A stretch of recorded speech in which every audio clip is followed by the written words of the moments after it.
Oi, pessoal, meu nome é Luísa E eu sou a Paola. e hoje nós vamos seguir com mais um episódio do Zcast sobre a cidade de Chapecó.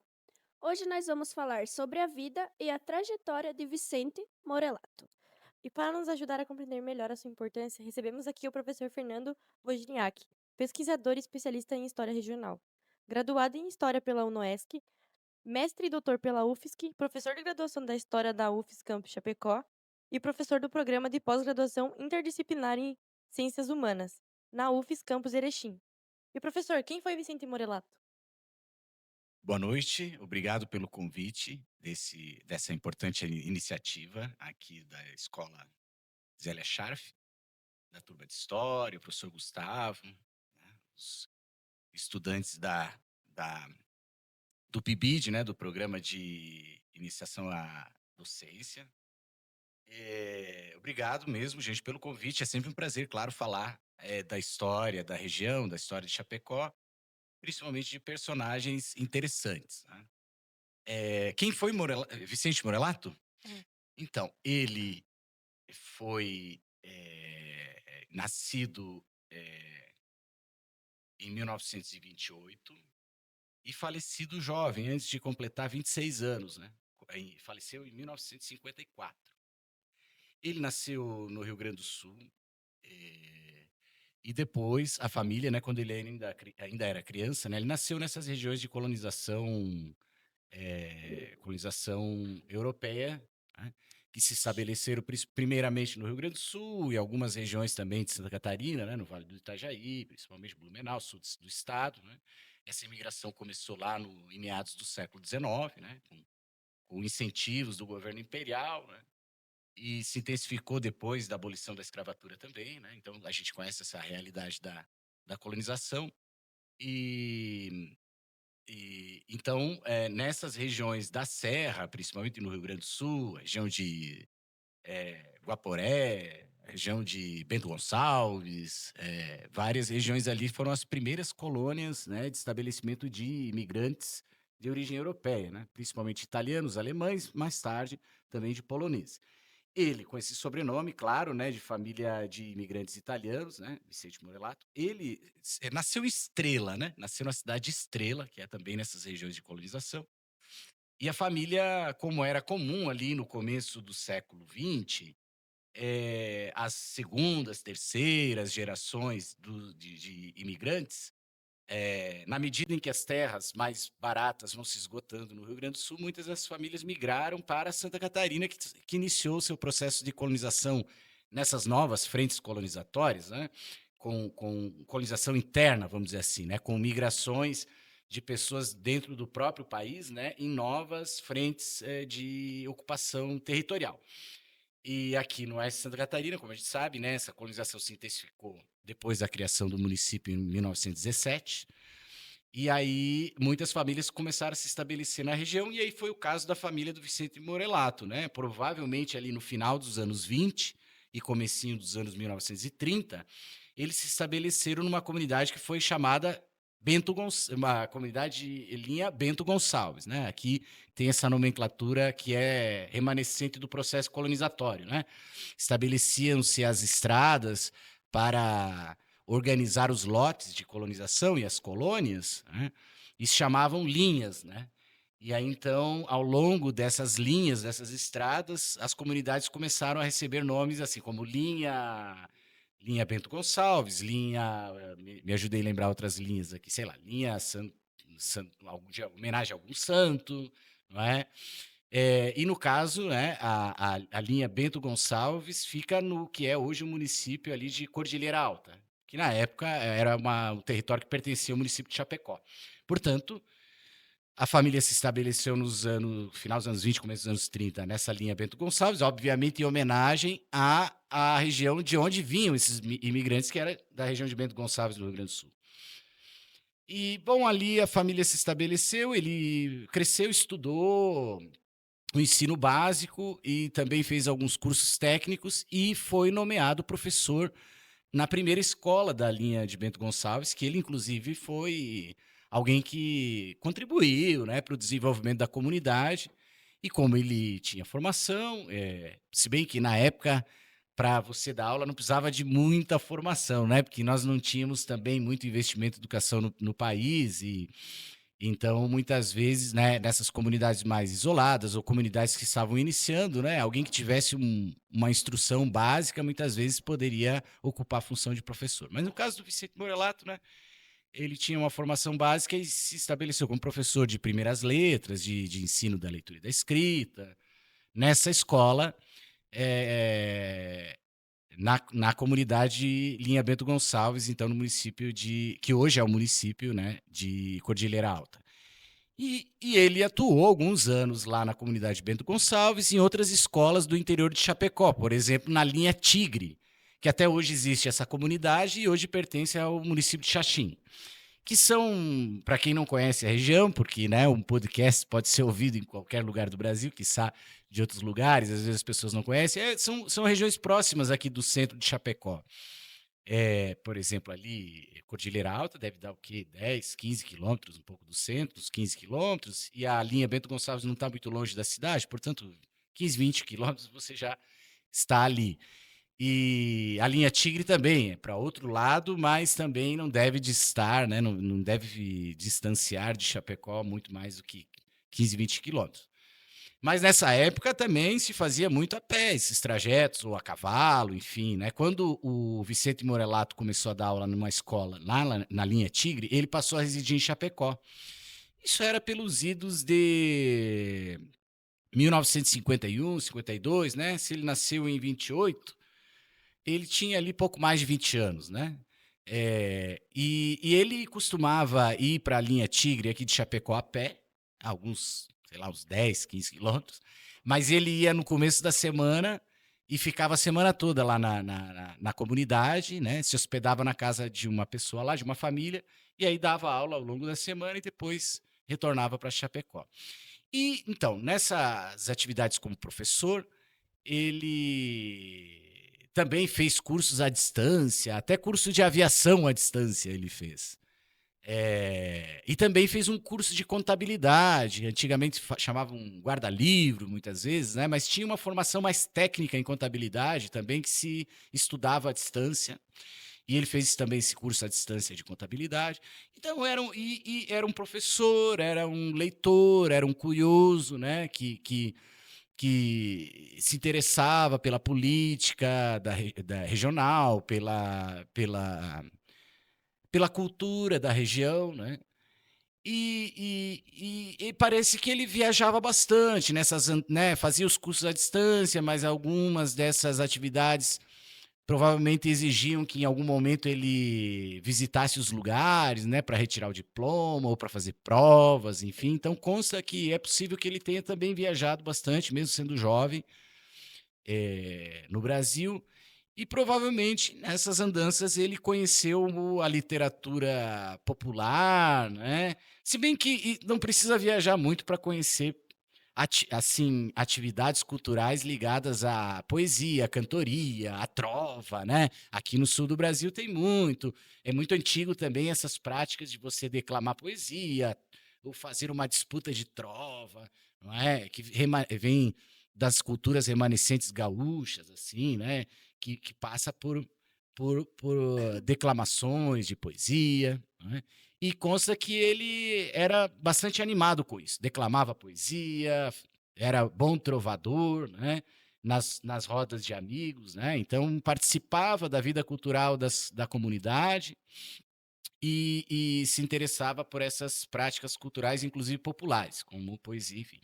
E a coisa notável, então, da vida dele foi entre o final, não é possível precisar a data, né, mas provavelmente entre o final de 1953 e começo de 1954, ele publicou um livro, um livreto, a gente pode chamar, que é um livreto de poemas, poemas em cestilha, como a gente chama, né, que são seis versos, né, estrofes de 6 versos, a chamada cestilha, rimados, esses versos, contando uma história que é uma história verídica, não é? Que é um fato trágico, como a gente pode dizer, uma página triste da história da região, que foi um acontecimento que ocorreu em 1950, que foi o linchamento de 4 pessoas. 4 pessoas foram linchadas, né? Portanto, agora a gente começa a entrar num assunto um pouco mais sério também, né? Porque claro que a gente sabe que o linchamento é um crime terrível, né? Ele é remanescente de práticas muito antigas, de fazer justiça com as próprias mãos, não é? Claro, as pessoas muitas vezes diante de certas atrocidades acabam tomando essas iniciativas, né? Não é uma coisa incomum, né? Há estudos mesmo hoje que demonstram que a prática de linchamento ainda ocorre, né? Até no Brasil assim de forma até bem expandida, né, distribuída no país, né, mas ocorreu, né, numa pequena cidade como Chapecó, lá em 1950, Chapecó tinha mais ou menos 4, 5 mil habitantes, né, então era, mas para os padrões da época, assim, também já era uma cidade que tinha, que, né, como era também um município, né, tinha a comarca, né, tinha uma certa importância regional, apesar de que alguns municípios na época também tinham já um desenvolvimento importante, na época, mas Chapecó, né, era a sede do município, era aqui, né, onde hoje é Chapecó, que é o chamado Velho Chapecó, quase tudo oeste de Santa Catarina, até Joaçaba, era quase tudo Chapecó, né, praticamente todo o oeste e extremo oeste, até o meados do século XX, era o município de Chapecó. Então, aconteceu que assim, as semanas que antecederam as eleições de outubro de 1950, as eleições municipais, ocorreram alguns incêndios, né? Alguns aparentemente criminosos, não se sabia muito bem, e também era uma época que já havia ocorrido incêndios em que eram incêndios muitas vezes que as pessoas de caso pensado, incendiavam coisas incendiavam patrimônios para poder receber o seguro. Então, não era uma coisa incomum na época, né? Mas aconteceram alguns incêndios aqui em Chapecó, numa serraria, enfim, até que ali, na noite da contagem dos votos da eleição municipal, no comecinho do mês de outubro, a igreja, eis que apareceu a notícia que a igreja estava em chamas, a igreja da cidade. A igreja se incendiou e a polícia investigou e chegou, na verdade, a 2 acusados, e esses 2 acusados acabaram, sob tortura, acusando mais 2 pessoas e a comunidade mais, eh, dias depois, acabou invadindo a cadeia pública onde esses presos, esses acusados estavam presos, não é? E mataram essas pessoas com golpe de facão, com tiros de revólver. E não bastasse matar os 4 acusados, ainda arrastaram os corpos para fora da cadeia pública e atearam fogo nos corpos, né. Então, foi um acontecimento verídico, trágico, tem estudos sobre esse acontecimento, a gente pode falar mais sobre isso depois.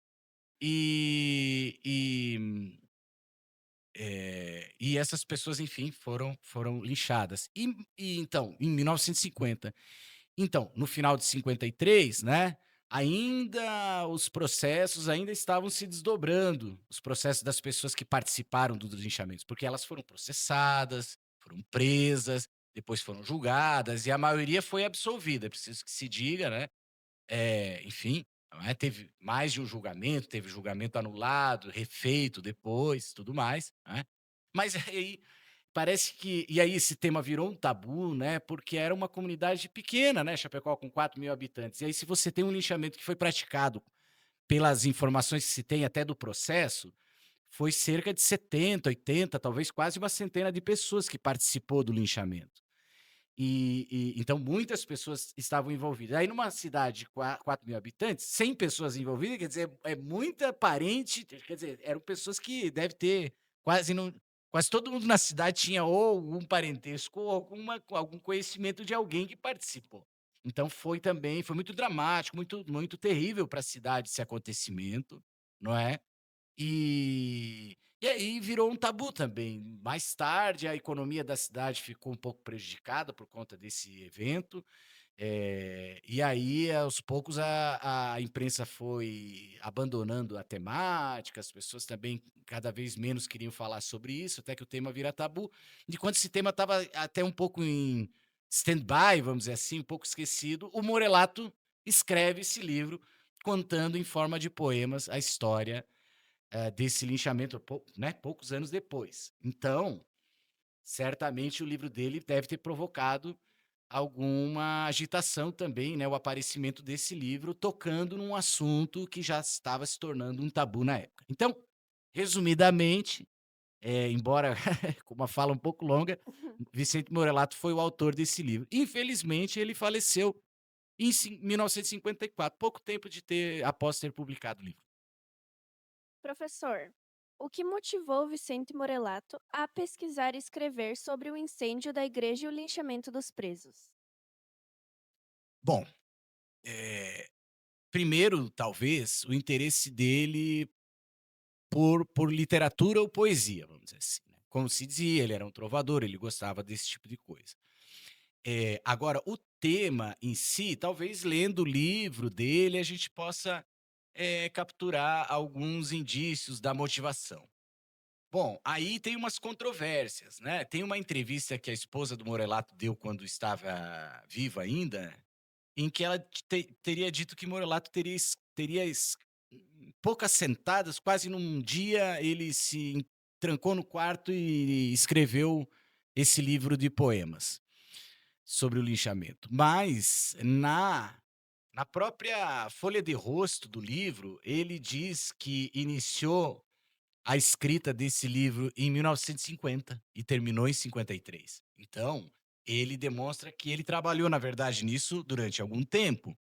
É possível, claro, que a gente não está querendo questionar o depoimento dado pela própria esposa dele. Então, talvez não quer dizer que ele não tenha em algum momento se trancado no quarto e ter trabalhado muito fortemente nisso, mas ele diz na própria folha de rosto, não é, que ele tinha iniciado esse livro em 1950, no próprio ano do linchamento. Então, ele pode ter sido motivado por uma indignação, né, por conta de se tanto por ser uma comunidade religiosa e aparentemente ele era um homem religioso, participava da comunidade da linha Bento Gonçalves, então provavelmente ele era um homem religioso, então e cristão, católico, né, então a queima da igreja também pode ter afetado, né, a pessoa dele, né, como muitas pessoas ficaram muito, decepcionadas, claro, né, porque a igreja nessa época as igrejas eram construídas, né, com,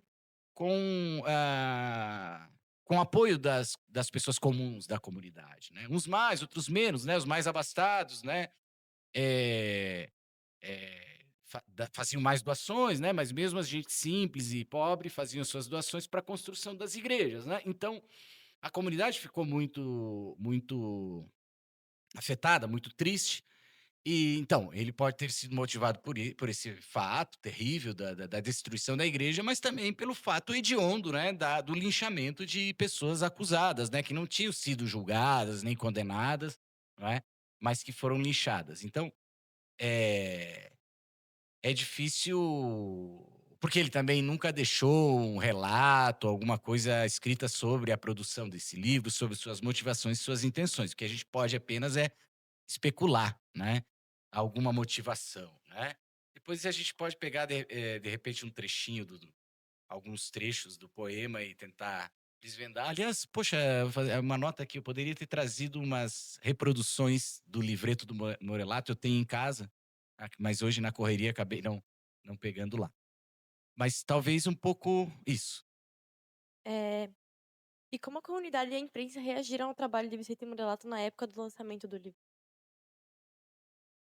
Eh, olha, a gente procurou na imprensa, a gente concretamente achou uma nota sobre o falecimento do Morelato. Saiu no jornal uma notinha. Mas isso eu encontrei até depois da pesquisa. É curioso isso, né, a gente fez muita pesquisa, porque não a gente fez um trabalho sobre um homem que faleceu bastante jovem, né. Então, numa trajetória curta de vida, claro, nem todo mundo. Se a gente pensar, por exemplo, a obra poética do Arthur Rimbaud, não sei se vocês já ouviram falar desse poeta francês, né? Que ele começou a escrever muito jovem e abandonou a poesia muito jovem. E foi ser traficante na África, não sei se é uma ideia. Mas ele era um grande prodígio da poesia do século XIX. Então, ele mesmo tendo uma obra curta, deu o que falar a vida não é, de um poeta como ele, né? O Arthur Rimbaud. É, então, não quer dizer que uma vida breve, né, mas só que sim, vida breve dele como poeta, porque ele não morreu tão jovem, né? Ele foi para a África, trabalhou lá com tráfico, acho que talvez até tráfico de escravos. Eh, e com enfim, mas que teve uma obra poética incrível que até hoje se discute, né. Então, uma vida breve não necessariamente não seja destituída de documentos, de rastros, né, que a gente pode recolher para contar a história de alguém, uma história de vida de alguém. Mas no caso de Morelato, ele deixou muito pouca documentação. Então a gente também fez um estudo na imprensa, mas durante a pesquisa encontra muito pouca coisa, assim, aparentemente nenhuma divulgação do livro, mas, saiu uma nota de fato quando ele faleceu, mas uma nota desse tipo de obituário, assim, que é muito rápida, assim, faleceu no dia tal, eles deram como morte súbita, né. Morte súbita não está cadastrado pela medicina como, tipo, uma doença, uma coisa que está definida, não é? É meio que um termo meio genérico quando alguém falece subitamente. Depois, com uma investigação rigorosa, às vezes os médicos podem dizer: "Ah, foi um infarto, foi tal alguma coisa", né, assim, né. Alguma coisa que pode ser aparentemente pode ser ter sido um tipo de infarto, né, assim. Mas aí essa nota na imprensa. Então, aparentemente, ele não encontrou, assim, repercussão na imprensa, mas não quer dizer que também não se repercutia produções literárias na imprensa. Durante a nossa pesquisa, a gente viu que, por exemplo, em 1950, ali no comecinho dos anos 50, não tenho certeza se tinha alguma livraria ou se naqueles anos foram fundadas as primeiras livrarias, né? Mas tinha, assim, certamente alguma papelaria, alguns secos e molhados que provavelmente vendia livros, tinha cinema também, as pessoas iam ao cinema, não é. Inclusive, na época, nos anos 50, estava passando filmes aqui em Chapecó, alguns inspirados em obras literárias, como, Madame Bovary, do Flaubert, né, é um romance importante lá do século XIX, né. E que teve não só teve filmes mais recentes, mas teve filme lá dos anos acho que era um filme feito nos anos 30, mas que estava passando no Brasil, ou pelo menos aqui em Chapecó, no cinema, estava passando nos anos 50, né. Então, por exemplo, um filme sobre um romance. E aí a gente descobriu na imprensa também divulgação de livros de editoras do Brasil que divulgavam os livros para as pessoas comprarem por correspondência. Então, tinha uma vida cultural, as pessoas iam ao cinema, as pessoas compravam livro, ah, por correspondência. Então sim, né, assim, então o livro dele pode ter adquirido uma repercussão, porque aparentemente ele foi sendo distribuído gratuitamente, conforme entrevistas que se já fizeram com pessoas da família do Morelato, e aí há outras pessoas que já se debruçaram sobre a história do livro do Morelato, que dizem que, eh, algumas autoridades locais não queriam que o livro do Morelato circulasse e tentaram recolher os livros, tentaram impedir a circulação dos livros dele, né. Também há um registro de que teriam sido 400 exemplares, mas eu não encontrei nenhuma correspondência, assim, documental, factual. Muitas vezes os livros têm a informação da tiragem, né, no próprio livro se informa isso, né, mas não é o caso do livreto do Morelato, não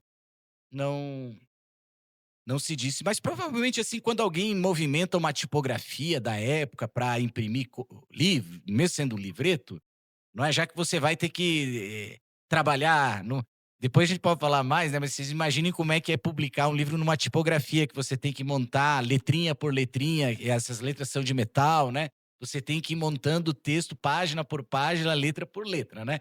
Então é um trabalho demorado, mas claro que depois que você montou isso, que se chama deixa eu lembrar o nome aqui, que é uma placa que você junta tudo de metal, né, e depois você coloca tem uma forma de você apertar, né, essa placa de metal para formar a página e depois essa placa de metal imprime no papel, né. Então se você tinha que fazer um trabalho, às vezes, meio demorado, o começo obviamente você não ia imprimir pouco, né. Então claro que é possível que tenha sido impresso uma centena, assim, centenas de exemplares, né. Então, e aí o livro foi sendo distribuído, mas talvez tenha alguns exemplares sido recolhidos, e como ele faleceu pouco tempo depois, esse livro se tornou bastante raro, né. São muito poucas pessoas que possuem o livro, né. E aí a gente não tem muitos, indícios, muitos elementos e muitos dados para responder, infelizmente, essa pergunta de qual foi o impacto, a repercussão. Mas, no fim das contas, né, mais de 50, quase 75 anos depois, quase 75 anos depois, a gente ainda comenta, ainda repercute esse livro dele, né. Bom, e o senhor sempre teve interesse pela história regional ou isso surgiu ao longo da sua trajetória acadêmica? Bom, eu entrei no curso de história, né, como todo mundo, a gente às vezes entra no curso de graduação sem saber vai descobrindo o que que é a nossa profissão ao longo da nossa própria formação, né. Mas eu logo no começo a gente também teve bastante matéria ligada à história regional, isso até me impressionou, né, porque assim, a gente meio leigo, mesmo morando em Chapecó, isso é super interessante, até eu faço uma reflexão no livro sobre isso. Que é engraçado que quando a gente vive num lugar, a gente está tão acostumado com esse lugar, que às vezes a gente não enxerga coisas que as pessoas de fora enxergam, entende? Sabe, tem coisas que não, elas são tão comuns para nós, que não chamam tanto a nossa atenção, né. E às vezes é preciso uma pessoa de fora para olhar: "Olha, isso aqui é super interessante. Ah, não tinha parado para pensar, é tão natural pra gente, né, e tal". Então uma coisa que me impressionou foi, de fato, que havia na própria curso de graduação as matérias ligadas à história regional. Me impressionou também que já havia uma produção, de autores, de historiadores, né, de intelectuais que se debruçavam, escreviam sobre a história regional. E também me chamou a atenção de que, por mais que eu era da região, eu não conhecia quase nada sobre a história da região. E assim a gente é daqui, claro, conhece alguma coisa, mas, eh a gente vai, a gente precisa, assim, as pessoas, assim, assim, o leigo, assim, as pessoas que não estudam uma área específica como a história, às vezes não sabem que é imensa, às vezes, a produção sobre a história regional. Então isso me impressionou também. E aí, claro, eu também comecei a pesquisar documentos da região, então eu fui me interessando pe desculpa, pela história regional. Mas isso marcou mais a minha trajetória inicial, né, que eu fiz um TCC estudando, um tema regional, e fui para o mestrado também, na UFSC, estudar um tema mais ligado à região oeste. E depois, no doutorado, eu estudei, na verdade, um tema já que não estava mais ligado à história regional, né. Minha tese de doutorado, ela é uma história do manual de alfabetização no Brasil no século XIX, né, no Brasil Império. É uma história, é um campo da história não é tão conhecido, né, mas é um campo que desenvolve bastante pesquisa, chama história do livro, história das práticas de leitura e escrita, ou às vezes a gente chama também de cultura escrita, né. E a minha tese foi tentar escrever sobre como que eram os livros, os manuais de alfabetização no Brasil lá no século XIX, no Brasil imperial. Então eu trabalhei com uma história do Brasil, já no doutorado, e nesse campo da história do livro, né, da cultura escrita e inclusive no período do século XIX, no Brasil Império. Então no meu doutorado, e depois que eu entrei na Universidade Federal da Fronteira Sul, eu fui trabalhando mais esses temas de cultura escrita e não tanto de história regional. Mas aí, claro, como a gente dá aula, na região aqui, né, de Chapecó, muitos dos nossos estudantes acabam desenvolvendo pesquisas sobre a história da região, até porque nós temos centros de documentação na região, né, em Chapecó e na região, arquivos, né, centros de documentação. Então, muitos estudantes se interessam por essa documentação. Muitas vezes estão até de mais fácil acesso, porque estão na cidade, é mais fácil de pesquisar, às vezes, mas não necessariamente por uma facilidade, às vezes as pessoas se interessam mesmo por curiosidade, mas também, ao mesmo tempo, é claro que se você tem uma cidade que tem centros de documentação, que tem documentação, você naturalmente vai querer aproveitar e estudar essa documentação. Então a gente, né, eu digo a gente porque também na universidade a gente trabalha no coletivo, né, participam outros professores também, né. Esse livro, por exemplo, ele foi publicado numa coleção organizada pelo meu colega, o Ricardo Machado, chama Coleção Biografemas, que são biografias, né, de figuras interessantes da nossa região, principalmente, embora agora está se expandindo um pouco a coleção para figuras de outras regiões também, né. E então, falei do Ricardo, porque, né, eu, ele e outros professores, quando a gente montou grupos de pesquisa na universidade, foi tentando incentivar e desenvolver e orientar pesquisas dos nossos estudantes, a gente notou que a gente precisava continuar, estudando os arquivos regionais. Então, por mais que a gente estava estudando, sei lá, eu estudando o Brasil no século XIX, o Ricardo também estava estudando questões que extrapolavam a história regional, a gente incentivou os nossos estudantes e até nós propusemos projetos de pesquisa na fundação aqui de Santa Catarina, na FAPESC, e outras fundações e outras instituições que patrocinam e oferecem bolsas para os estudantes para que a gente desenvolva pesquisa. A gente se preocupou em incentivar os estudantes e propor projetos também voltado a essas documentações da região. E aí, quando o Ricardo Machado, criou essa coleção, Biografemas, eu fui o livro do Vicente Morelato é o segundo da coleção. Teve um primeiro livro, escrito pela professora lá do Instituto Federal de São Carlos, a Diana Schwartz, escreveu sobre uma, escultora aqui de Chapecó chamada Dalmi Marie, também falecida, né, mas, né, depois o segundo livro da coleção foi o meu sobre o Vicente Morelato, o terceiro foi do Fernando Bopré também, né, um livreiro, hoje incentivador da cultura aqui em Chapecó, sobre um intelectual húngaro, que passou a residir em Santa Catarina. Então, assim, a coleção começou um pouco nessa intenção, né, de buscar escrever biografias sobre personagens, às vezes, não tão conhecidas, sabe, um pouco à margem do que a gente chama do cânone literário, né. Muitas vezes, assim, pouco conhecidos, mas não por isso desimportantes, né, muitas vezes figuras que têm uma história de vida incrível, né, mas que às vezes são pouco conhecidos, né. Iniciou um pouco com esse propósito, mas hoje a coleção também, se debruça sobre, né, autores escrevem também sobre intelectuais que depois se consagraram também, né, assim. Mas é uma coleção voltada a escrever biografias sobre figuras assim, né. Então aí, claro, aí nesse projeto desse livro do Vicente Morelato, que foi um convite do Ricardo, mas eu já tinha orientado, aí que tá, eu tinha orientado uma pesquisa de conclusão do curso de graduação em História, né, do Tiago Cinti, que terminou o mestrado também agora em História, né. Ele trabalha com música aqui em Chapecó, com samba e tal, talvez vocês já viram ele tocando samba e pagode nos bares aqui, né.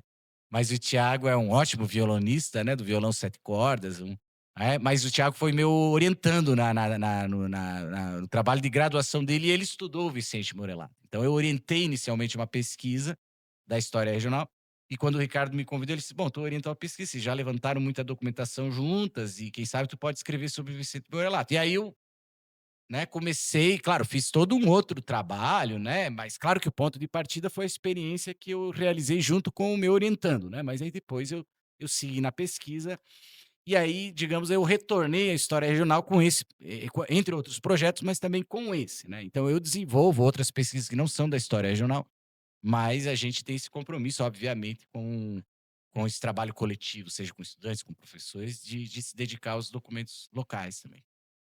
Na sua opinião, qual a importância de manter viva a história local para as novas gerações? Bom, uma forma de responder, bom, tem muitas possibilidades de responder uma questão como essa, né. Mas,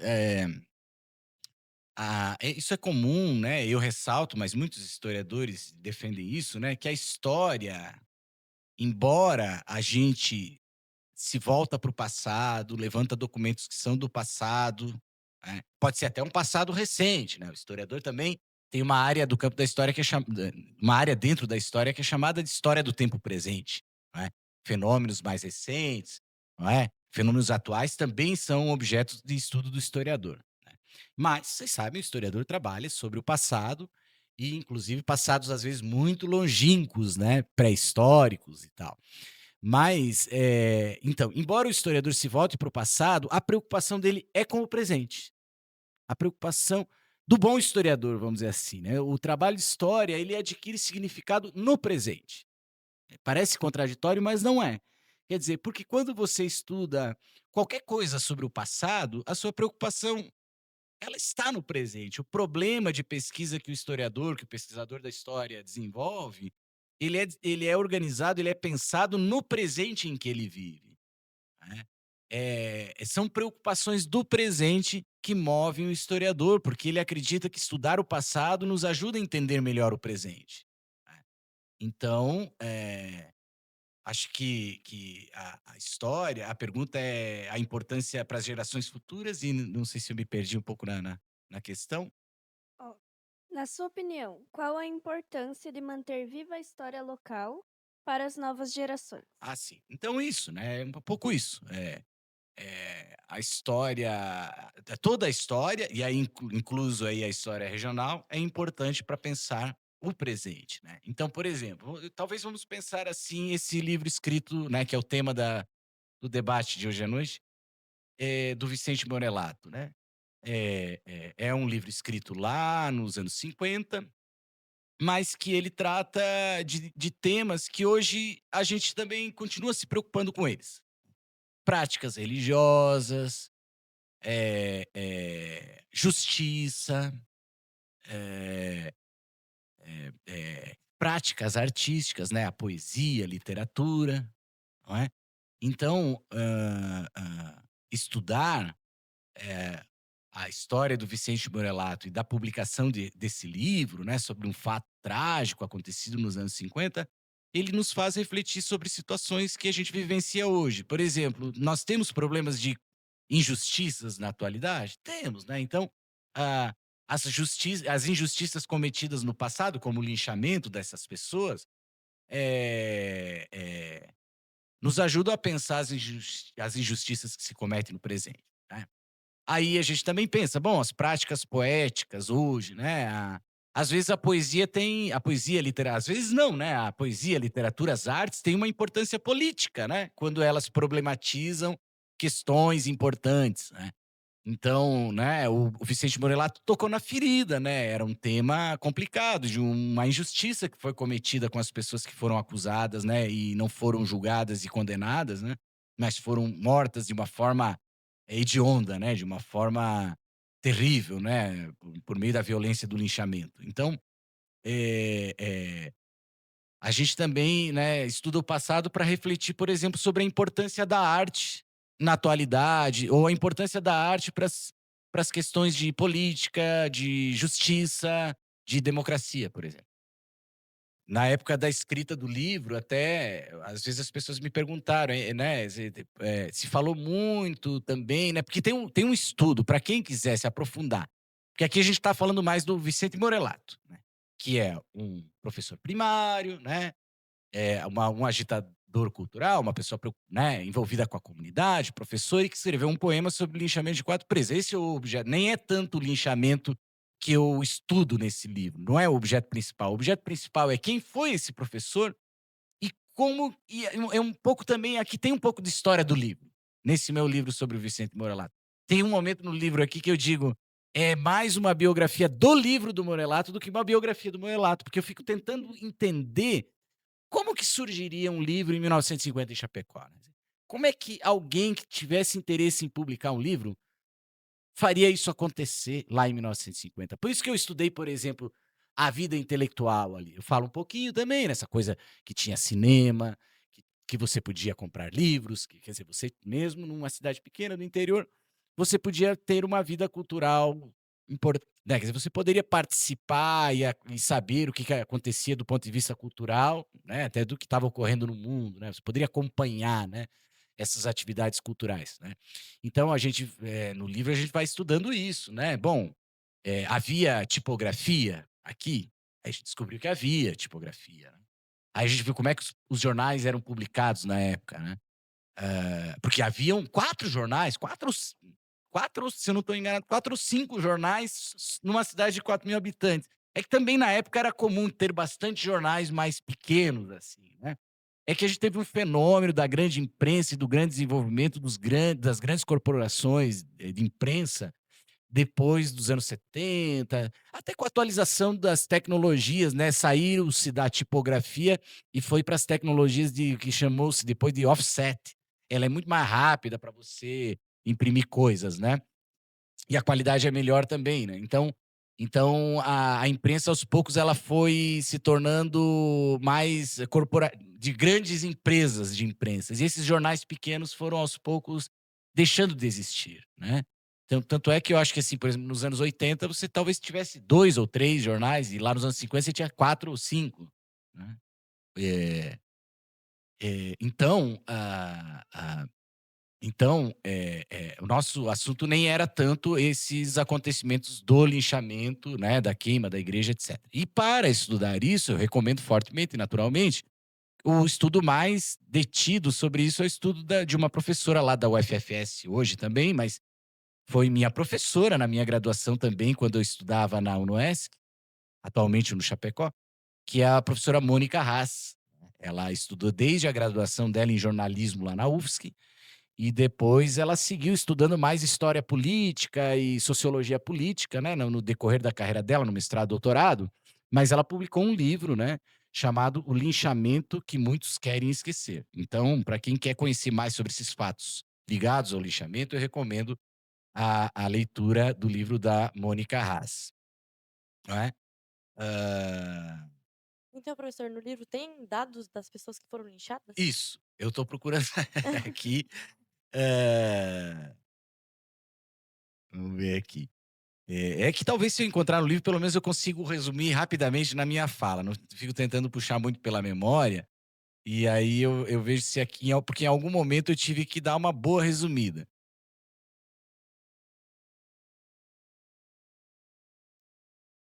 Eh, vamos lá.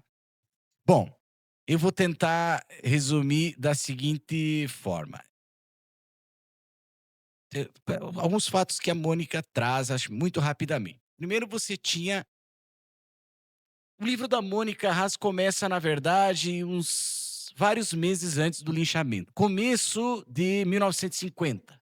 Fevereiro de 1950, carnaval. Carnaval de 1950.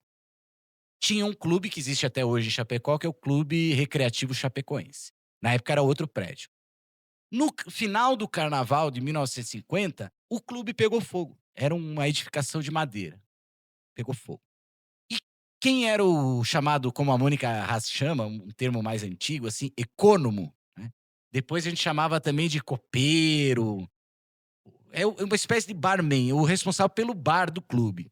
E ele, claro, ele não era dono do prédio do clube, ele era chamado de ecônomo, porque era assim, o clube cedia para ele o bar, e aí ele colocava suas bebidas, seus recursos para movimento para o bar funcionar dentro desse clube recreativo, que tinha bailes, atividades provavelmente esportivas, festivas, assim, né.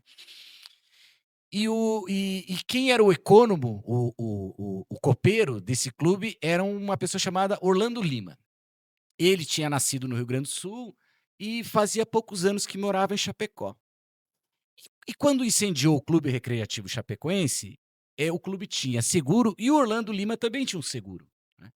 E aí a polícia iria fazer investigações, etc e tal, e as pessoas iam receber o seguro. E o Orlando Lima, ele ficou desempregado até, né, porque ele era o clube recreativo queimou, né, e tal, o clube pegou fogo. Enquanto ele ficou esperando o dinheiro do seguro, porque viu-se que foi não foi um incêndio criminoso, né, talvez um problema de fiação elétrica, alguma coisa, e pegou fogo, ainda mais de madeira, né, essas edificações de madeira, às vezes, né. E aí ele ficou trabalhando de pedreiro, enquanto ele esperava o seguro, e havia na época, né, a Mônica trabalha muito isso no livro dela, né, na época, a gente tinha uma política bastante coronelista, sabe. Havia pessoas que tinham poder econômico, poder político, muitas vezes, não é, as relações, não é, eram bastante nesse sentido, assim, coronelistas, né, com com certa violência nas relações, né. Eh e havia um delegado, na região, o delegado regional, que também tinha bastante influência política, ele já tinha sido político, né, eh, tinha até atuado como prefeito num tempo, né, que era o Lajus, né. Esse delegado, consta, segundo o livro da Mônica, que ele começou que ele talvez tivesse certas rivalidades com o Orlando Lima, aquele forasteiro, né, que tinha certo sucesso com as meninas no clube, isso é um pouco o que fica ali especulando a Mônica Haas. Mas o delegado, né, de nome Lajus, aparentemente ele teria eh, solicitado algum tipo de propina do Orlando Lima para ele liberar mais rapidamente o seguro, né. Talvez para esse delegado agir, sei lá, em alguma investigação e terminar logo com isso, para que o Orlando Lima recebesse esse seguro o mais rápido possível, só que em contrapartida ele queria uma parte do dinheiro. O Orlando Lima não gostou disso e não aceitou, e assim o ano foi transcorrendo. Aí, perto do final do ano, perto de outubro, perto das eleições, andava aí por Chapecó, eh, 2, 2 pessoas que vinham da mesma cidade, do Rio Grande do Sul, do Orlando Lima. Eh, o dizendo, né, o Orlando Lima, então teve esse desentendimento com o delegado Lajus.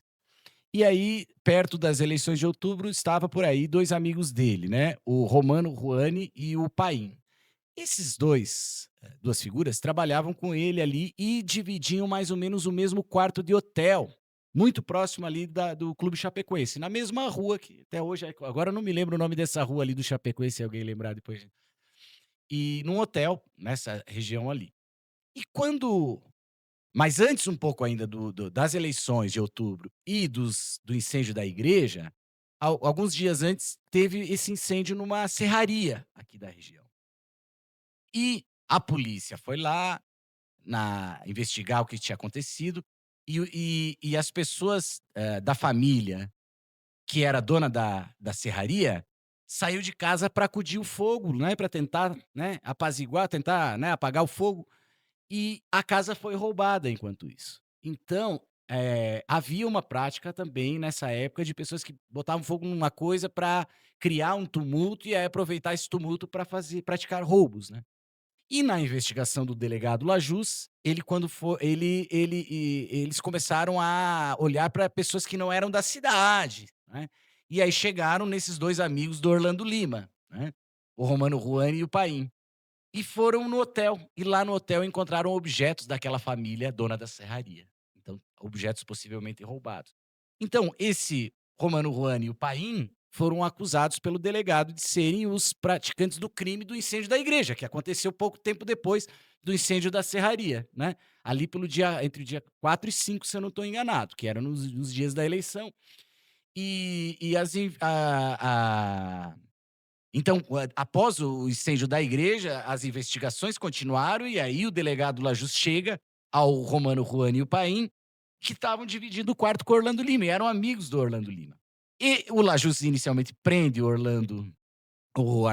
Romano Juani e o Paim, e, pelas investigações da Mônica Haas, ele passa ele e os seus capangas, né, o delegado, porque ele não usava, funcionários da delegacia, utilizava alguns desses seus capangas.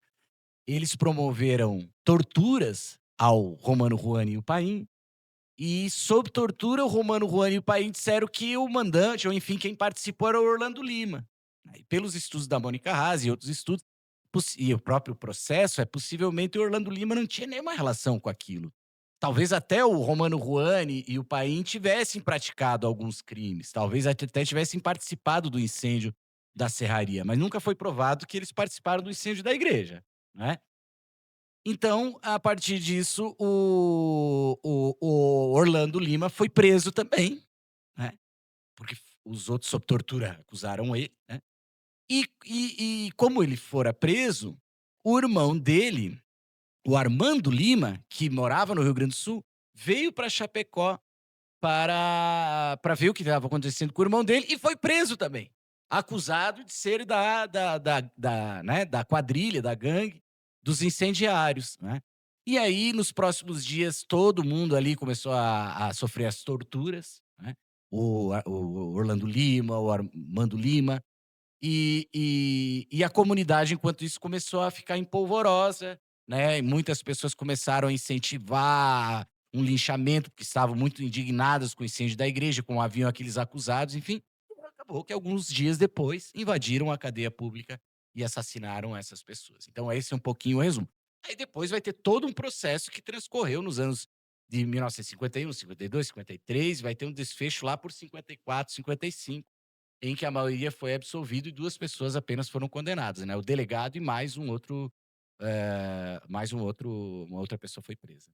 Então, um pouco do resumo da história é esse, né, mas recomendo a leitura, por exemplo, do livro da Mônica Hass. E o senhor poderia falar um pouquinho mais da morte do Vicente?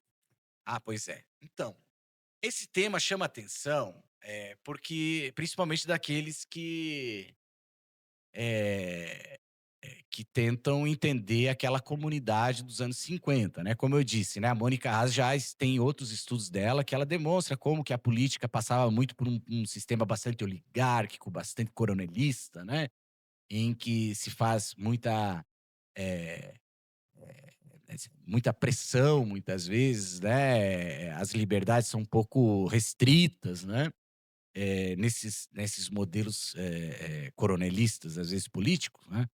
Então, claro, como ele tinha escrito um livro, né, que tocava num assunto delicado, uma pessoa, por exemplo, como o Giovanni Santos, né, não poderia deixar de falar que foi um primeiro estudioso do Morelato, né. O Giovanni Santos é um poeta, ator, diretor de teatro aqui de Chapecó, que tem há muitos anos contribui, né, com a cultura da cidade. Ele chegou a publicar nos anos 90 uma reedição do livreto do Morelato e fez uma boa introdução crítica, né.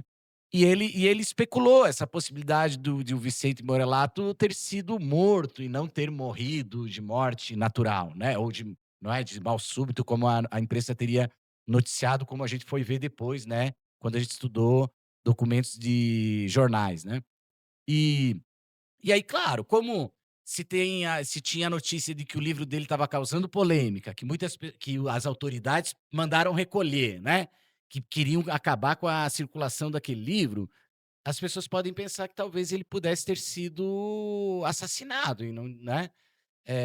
O Giovanni Santos disse que ele, como eu disse no início da nossa entrevista, que as pessoas faziam muitas coisas a pé. Segundo o Giovanni Santos, ele teria ido a pé no começo da semana lá para dar aula na linha Tigre e teria comido uma melancia no meio do caminho, não sei o quê.